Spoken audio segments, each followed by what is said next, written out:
बिस्मिल्लाहिर्रहमानिर्रहीम। अस्सलाम वालेकुम। ये सच्ची खबर न्यूज़ के साथ मैं हूँ आयशा कमल। सियालकोट से ब्यूरो चीफ सैयद वहीद शाह की रिपोर्ट के मुताबिक थाना कोटली लोहारा पुलिस की बड़ी कार्रवाई। दो मुलजमान शहजादा उर्फ गुलू शमशीर जोहेब से भारी मिकदार में चरस बरामद कर ली।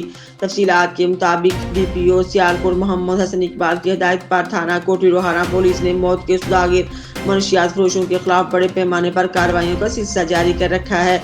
इस सिलसिला में सदर सर्कल साबर हुसैन चट्टा की जेर निगरानी एसएचओ थाना कोटली लोहारा सब इंस्पेक्टर शोएब अरशद ने अपनी team Aamir Shahzad, sub inspector Ibrahim Bhatt, assistant sub inspector और दीगर मुलाजमीन के हमरा मुखबिर की इत्तला मिलने पर मंशियात फरोश शहजाद उर्फ गुल्लू वल्द मोहम्मद इकबाल सकना कोलपुर के कब्जा से 1520 ग्राम चरस बरामद कर ली, जबकि बशीर जोहेब वल्द ताहिर नसीम सकना कोलपुर गली दारे वाली से 1380 ग्राम चरस बरामद की। डीपीओ सियालकोट मोहम्मद हसन इकबाल ने कहा है कि जिला भर से मंशियात की रंट को जड़ से खात्मे तक सियालकोट पुलिस का क्रैकडाउन जारी रहेगा।